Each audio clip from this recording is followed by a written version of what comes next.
He is on Twitter and Instagram at Ben Kassoy. Please welcome Ben Kassoy.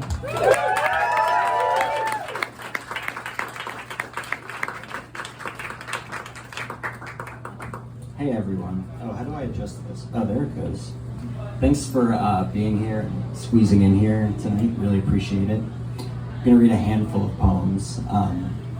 I grew up in Bexley, Ohio, playing basketball. Yeah, we got a couple Bexleyites. Oh, you too? Oh yeah, from Columbus. Oh my gosh. Wow, I met Elliot tonight. He's from Columbus, Ohio. Incredible. And I also had a temper growing up, and one time I got so mad at myself on the basketball court that I bit a hole through my jersey. Many years later, I moved to New York, and I saw that R.L. Stine was going to be doing a reading, and R.L. Stine went to my elementary school, and I said, I have to go see R.L. Stine, and I have to have him sign this hole-bitten jersey. So I show up to the event, and 2 seats down from me is this wonderful, brilliant, incisive young woman. She had just moved to New York to become a writer. I had just moved to New York to become a writer. That woman was none other than Miss Manhattan herself. Yes, it was. At Gabrielle Dunzadin. Remember that night? Yeah. That event. Yeah, it's a true story. It's non-fiction. It's non-fiction tonight. Remember that? Remember meeting me? Well, that's my time. Thank you. All that's to say, Elyssa and I go way back, and here we are over a decade later. My chapbook is out, her book is coming out, it's going to be wonderful, and I'm just very grateful to all of you for being here, and super grateful to Elyssa for her collaboration, companionship, and generosity, and all of the things over the years. That's all. You ruined my speech. This is the worst night of my life. All right. We need someone fact-checking every single thing happening tonight. I'm going to read a handful of poems from my chapbook. It's called The Funny Thing About a Panic Attack. And this poem, this piece of nonfiction with no line breaks, is called Double Double. Teach me how to double fist this brief life. How to bob for caramel apples, 2 at a time. How to pronounce it caramel, because it's just more. Teach me how to quadruple my arms and octopus your body. Teach me how to weeping willow every tender trunk. Teach me how to Dougie. Teach me how to Dougie. I want to have my cake and eat it with you. Want to swallow a seed and bloom into a beanstalk. Frisbee my phone into the sea and see if I miss it. Dig to the earth's core for every morning's magma smoothie. Grip the eggs so tight 2 baby chicks cluck, instant yellow, and become my hands and make factory farms fear the superhero they call chicken fingers. This is a world where 2 Michelle Tanners double thumbs up and say, you got it, dude, because it takes 2, and this is how the West was fun. In here, there's a new We Are the World with celebrity frogs harmonizing in gorgeous ribbons. And when you ask a little boy his favorite color, he says blue, and also rainbow. This world ends with a twin sun slingshot into the sky to euthanize us bright and burning to double infinity.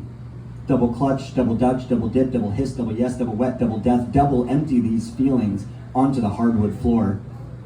They say Jesus is everywhere, so I like to believe he's riding all the horses in the world at the same time.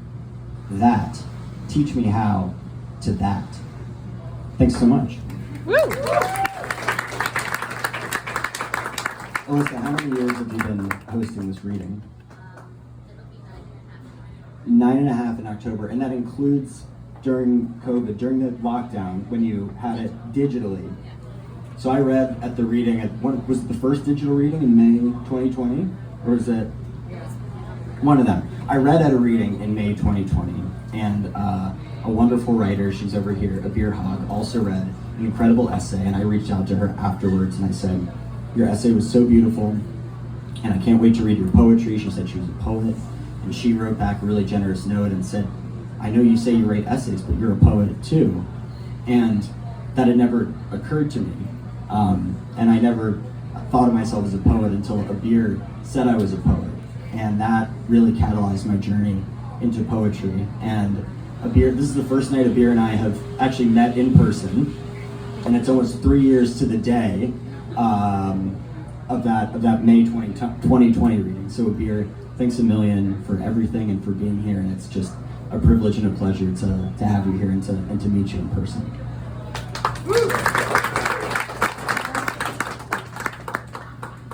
Any notes on that story? The beer's like, all of that is bullshit. I don't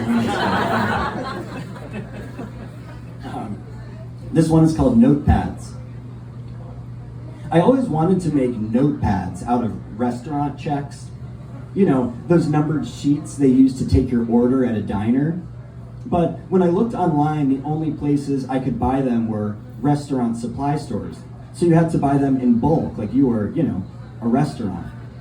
And I wasn't gonna order like 1,000 notepads for my tiny apartment. But one website did offer to send a sample, which again was a sample in bulk. So they sent me an entire box of restaurant checks, and I used them to make lists. And they lasted me years, even though I was the type of compulsive list maker who would do a thing, write it on a list, then cross it out just to prove that I did a thing. Until one year I got so depressed that I stopped making lists, because the only two things I could do were the only two things I had to do, which were get out of bed and brush my teeth, and sometimes I didn't even brush my teeth. And I was scared I'd do something bad to myself, so I'd call you and you'd come over and we'd make grilled cheese or just sit on the kitchen floor and breathe. And I guess that's what it means to need someone, and I can't seem to find those notepads anywhere. Thanks so much.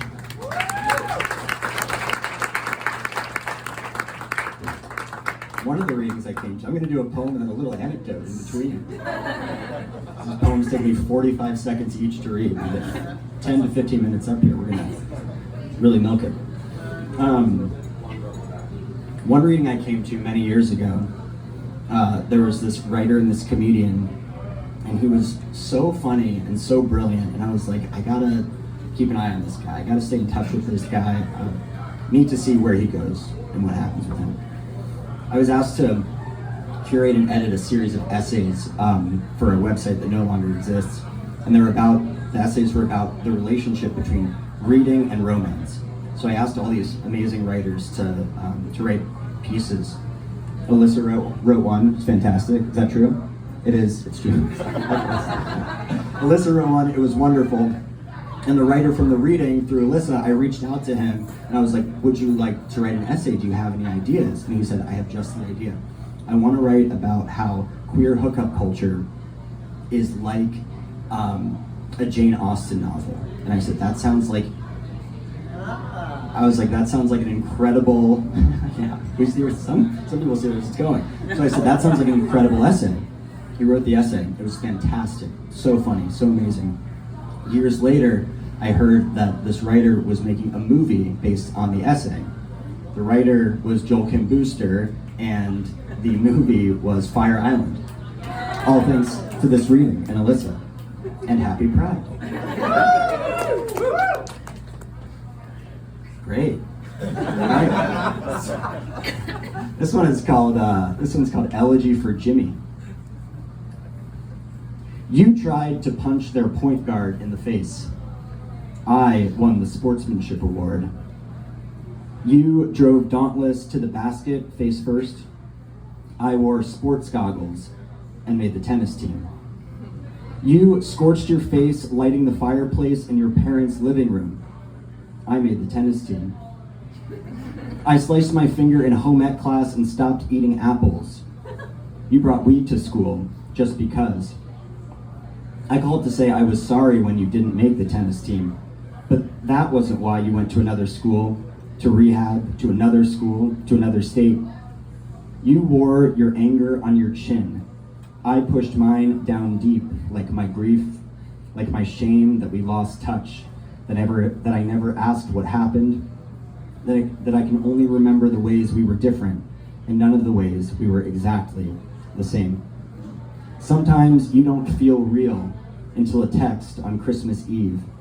I miss him, your mom says, and I miss you too. And then 2 hearts their fractures implied. And I'm back in middle school, where we'd go to the football field and leapfrog each other's shoulders and see who could catch the most air without rolling an ankle. Then I'd get in a headstand, and when the blood rushed in and the veins started to bulge from my forehead, I'd close my eyes and surrender in your lap, and you'd squeeze me until I passed out, and I figured that's how death feels, and only one of us knows if I'm right. You wore the title best friend like a uniform that hangs from the rafters of my life. I play tennis on Mondays and Wednesdays. Thank you.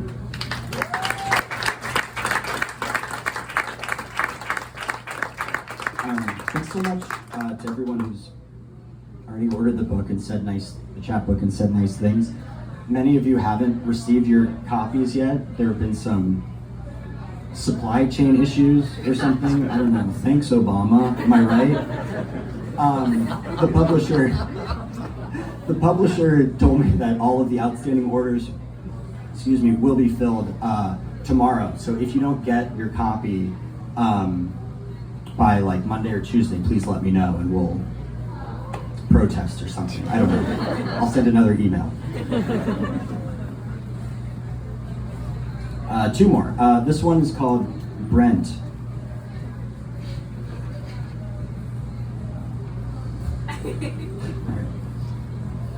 When total gray eclipses the sun, and gravity is a train and I'm a penny on the tracks, I call myself Brent. It's an incremental fantasy where everything is exactly the same, except everyone hovers 3 to 5 inches off the ground. And my name is Brent.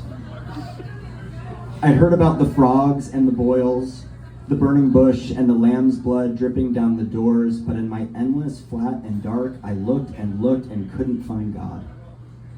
Then one Saturday morning, I wept for 6 straight hours, so I guess I'm glad I tried, but please no more drugs.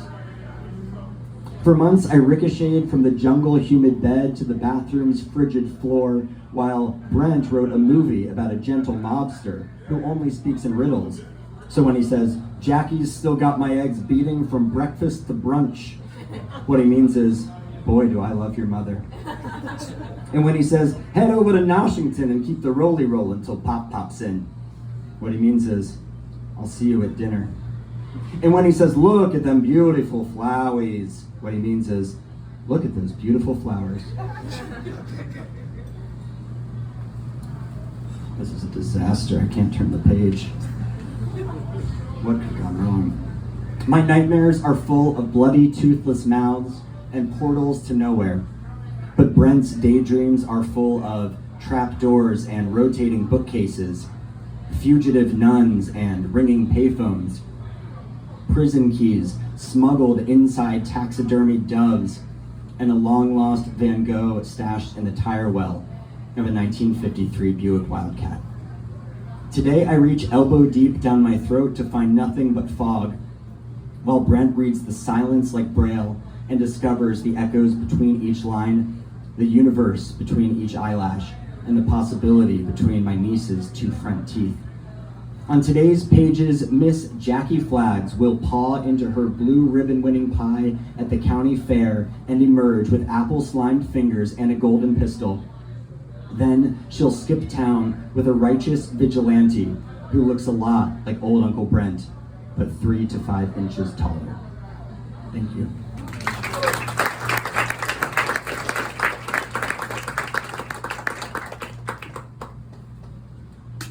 Too much standing still. All right, this is the last one. It's called I Wish You Super Blooms. I wish you super blooms and super moons, neon dreams and tender storms, soft serve skies. I wish every darkness unleashes you, fearless, into the winged and wild night, and that when life's brutal cold comes, you sharpen your skates and glide, bold and bladed, across the moonlit ice. I'm free after 7, so we could take your pain and lock it in a Civic and watch it burn and frame the fire on a can of gas and a clumsy old horse.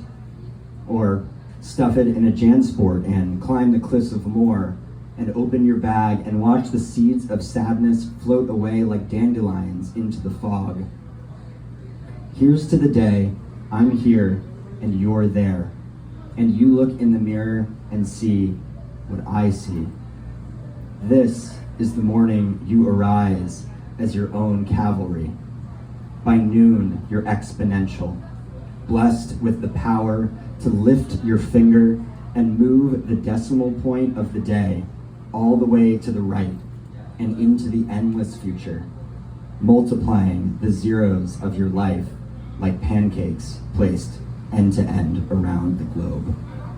Thank you so much.